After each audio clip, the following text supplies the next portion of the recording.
Esta es una historia basada en hechos reales. Sucedió en la colonia Portales, al sur de la Ciudad de México, entre calles tranquilas y puestos ambulantes que daban vida a las noches citadinas. Se encontraba un puesto de tacos que destacaba por encima de los demás. Tenía un toldo rojo, viejas lonas que apenas se sostenían con alambres oxidados y una fila perpetua de clientes dispuestos a esperar lo necesario por lo que muchos llamaban los mejores tacos de Suadero del Sur. El dueño era un hombre solitario de mediana edad llamado Don Ramiro, al que todos conocían simplemente como el Rami. Tenía los ojos apagados, la voz ronca y las manos curtidas.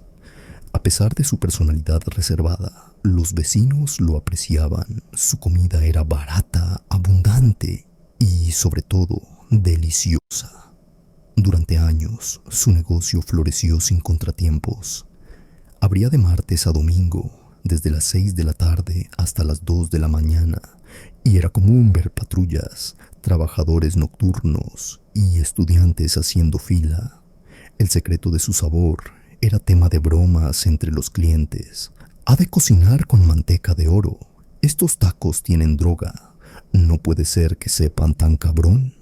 Pero nadie se imaginaba lo que realmente se cocinaba tras la plancha ardiente y la salsa verde que parecía brillar con luz propia. Todo comenzó a cambiar en el verano del 2015, cuando una vecina llamada Sofía reportó la desaparición de su perro, un mestizo de labrador llamado Churro. Tenía 9 años y era su única compañía desde que su esposo había fallecido. Churro se escapó una noche, que Sofía salió a tirar la basura y nunca volvió. Al principio, nadie prestó demasiada atención. En esa colonia no era raro que los perros desaparecieran. Se decía que los robaban para peleas clandestinas o que simplemente se perdían y terminaban atropellados. Sin embargo, a las 2 semanas, otras personas comenzaron a notar algo. Más perros estaban desapareciendo. Un pastor alemán de la esquina, el pug de una señora mayor, 2 chihuahuas del edificio de enfrente. Todos se esfumaron en menos de un mes. Lo más inquietante era que los perros no se escapaban por descuido. Algunos fueron sacados directamente de patios cerrados. Otros, según testigos, se los habían llevado hombres en camionetas viejas durante la noche. El patrón era claro, alguien los estaba cazando. Una madrugada de domingo, Marcos, un joven repartidor que solía terminar sus turnos con 3 tacos de tripa del Rami, comenzó a notar algo extraño. Ese día en particular, los tacos sabían ligeramente distinto. No era la textura ni la salsa, sino algo más profundo. Un retrogusto metálico, algo que no sabía describir con precisión, como si la carne hubiera sido cocida con sangre que no terminó de coagular. No dijo nada, terminó de comer, pagó y se fue, pensando que estaba demasiado cansado. Sin embargo, al día siguiente tuvo vómitos severos y diarrea. Su novia, que también había comido un taco con él, sufrió síntomas similares. Cuando fueron al médico, les dijeron que probablemente habían consumido carne en mal estado. Al mencionar que habían cenado tacos en Portales, el doctor frunció el ceño. ¿No será ese puesto que está acá a un costado de la carnicería San Luis?, preguntó. Ya van varios pacientes que vienen de ahí con intoxicaciones raras. Marcos no le dio importancia. Volvió a comer ahí 2 semanas después. El sabor había vuelto a la normalidad, o eso pensó. Fue don Julián, un barrendero del servicio de limpia de la delegación Benito Juárez, quien hizo la primera denuncia formal. Una noche, mientras barría la calle alrededor de las 3 de la mañana, pasó frente al puesto de tacos, ya cerrado. El olor que emanaba de la parte trasera del local era insoportable, y no precisamente a grasa vieja o carne en descomposición. Era un hedor dulzón, ácido, que le revolvía el estómago. Decidió acercarse a mirar. Lo que vio fue a don Ramiro cargando lo que parecía ser un costal pesado, manchado de sangre. Lo arrastraba hacia la parte trasera de una camioneta blanca, sin placas. Don Julián lo saludó, pero Ramiro no respondió. Solo lanzó una mirada rápida y cerró de golpe la compuerta. Al día siguiente, Julián llamó de forma anónima a la policía, contó lo que había visto y sugirió que investigaran el puesto. La denuncia fue ignorada por semanas, no era una prioridad, pero luego vino la ola de intoxicaciones. En total, 17 personas reportaron síntomas similares tras comer en el puesto de tacos: vómitos, fiebre, dolor abdominal, incluso alucinaciones breves en 2 casos. Todos ellos aseguraban haber comido tacos de suadero, pastor o tripa con don Ramiro. Fue entonces que la COFEPRIS, en coordinación con la policía, decidió hacer una inspección. El operativo se llevó a cabo una noche de miércoles. Llegaron al lugar poco después de las 2 de la mañana, justo cuando don Ramiro ya estaba cerrando. No se resistió. Mantuvo su rostro inexpresivo mientras los agentes revisaban su parrilla, sus hieleras y su pequeña bodega trasera. Allí encontraron 3 costales. En el primero había huesos pelados, aún con restos de carne y pelos. En el segundo, patas caninas completas. Y en el tercero, un cuerpo parcialmente desmembrado, de lo que se identificó como un perro labrador. El olor era insoportable. 2 agentes vomitaron en el lugar. Ramiro fue arrestado sin oponer resistencia. Solo dijo una frase mientras lo subían a la patrulla. Nunca se quejaron del sabor. El arresto de don Ramiro sacudió a toda la colonia Portales. En las noticias locales apenas se habló del caso, relegado a notas breves en la sección de Crónica Roja. Sin embargo, en los callejones, mercados y grupos vecinales de WhatsApp, el miedo crecía con cada nuevo rumor. La versión oficial decía que el taquero había sido detenido por usar carne de dudosa procedencia, posiblemente canina, pero nadie sabía hasta dónde llegaban los horrores detrás de su plancha caliente. La verdad, como casi siempre, fue más espantosa de lo que las autoridades estaban dispuestas a admitir. Mientras se procesaban las pruebas, la COFEPRIS y la Fiscalía de la Ciudad de México realizaron una investigación más profunda. Revisaron el pequeño cuarto de azotea donde vivía don Ramiro, a solo 4 calles del puesto.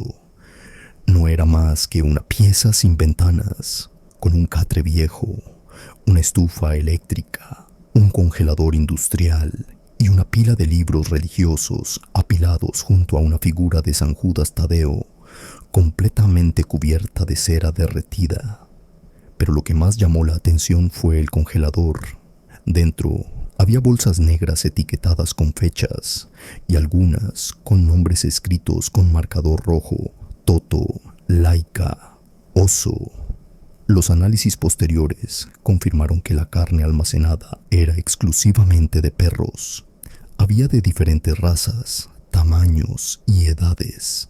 Algunos incluso habían sido desollados con técnicas propias de un carnicero profesional. Lo inquietante era el nivel de organización, las etiquetas con fechas, el tipo de corte y el orden. Sugerían que don Ramiro llevaba años haciendo esto, perfeccionando su sistema como un verdadero chef del horror. Con el escándalo en boca de todos, comenzaron a salir testimonios de antiguos clientes que aseguraban haberse sentido mal más de una vez tras comer ahí, pero nadie había imaginado el motivo. Otros se negaban a creerlo. «No es posible», gritaba una mujer en el mercado. «Yo le compraba cada semana. Mi hijo creció comiendo de esos tacos». Incluso hubo quienes aseguraban que lo que había hecho no era tan grave, pues al menos sabían bueno, más sabrosos que los de la esquina. «Eso sí», decía entre risas un hombre en evidente estado de negación. Sin embargo, El caso dio un giro escalofriante cuando se revelaron los primeros resultados forenses. Los peritos de la fiscalía hicieron pruebas avanzadas a la carne decomisada. Además de confirmar que provenía de perros, encontraron altos niveles de ketamina, un anestésico usado comúnmente en animales y también en humanos. Eso sugería que los perros no eran sacrificados de manera impulsiva o accidental. Eran sedados y luego mutilados deliberadamente, lo que volvía todo aún más macabro. Pero lo peor estaba por venir. En una de las hieleras incautadas se encontraron restos óseos que no coincidían con ningún tipo de animal doméstico. Eran fragmentos pequeños, deformes y parcialmente calcinados. Tras varios análisis, los resultados fueron demoledores. Uno de los fragmentos pertenecía a un niño humano de entre 6 y 8 años de edad. La noticia se filtró a la prensa a través de un perito anónimo. Oficialmente, nunca se confirmó. La fiscalía se limitó a decir que los restos están bajo investigación y que no se podía emitir una conclusión definitiva. Pero la sospecha quedó sembrada. Había cruzado don Ramiro la última línea del horror. Durante los primeros días tras su arresto, don Ramiro se negó a hablar. No pidió abogado, no pidió agua, no pidió nada. Permanecía sentado en silencio, mirando al piso, como si esperara algo o a alguien. Ni siquiera reaccionó cuando le mostraron las fotos de los perros desaparecidos o las de sus hieleras. Fue hasta el cuarto día, cuando lo entrevistó un perito psicólogo, que por fin dijo algo.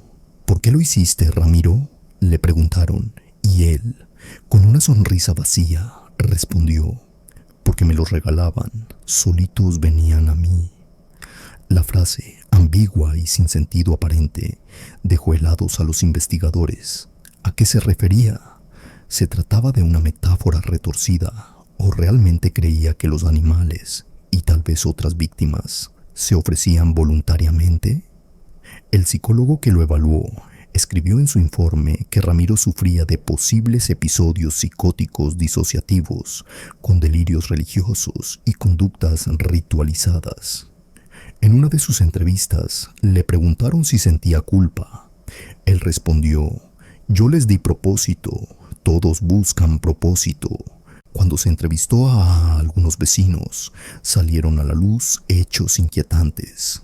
Uno de ellos, un anciano llamado Octavio, aseguró haber visto varias veces a Ramiro regresar de noche con costales llenos, pero pensó que simplemente compraba carne de segunda para ahorrar. Él me dijo una vez que era para alimentar a sus gatos, pero nunca vi un solo gato cerca de su casa. Otra mujer confesó que, en una ocasión, escuchó aullidos en la madrugada provenientes de la azotea. Aullidos largos, seguidos de un golpe seco, y luego silencio. Pero lo atribuyó al eco de la calle. Nadie denunció, nadie sospechó realmente, porque nadie quiso ver más allá del antojo y el precio accesible de unos tacos sabrosos. El caso jamás llegó a juicio público. La prensa perdió el interés rápidamente. El expediente fue clasificado y a Ramiro lo trasladaron a un penal psiquiátrico en Morelos. Algunas fuentes aseguran que murió un año después de un infarto. Otras dicen que aún está vivo en una celda oscura, murmurando oraciones a San Judas y pidiendo carne para la cena. Un rumor afirma que uno de los custodios del penal le preguntó si alguna vez había servido carne humana. Ramiro habría sonreído y dicho: ¿y tú cómo sabes? ¿Ya los has probado también? Como puedes ver, la maldad humana no tiene límites. ¿Tú qué opinas sobre esta historia perturbadora?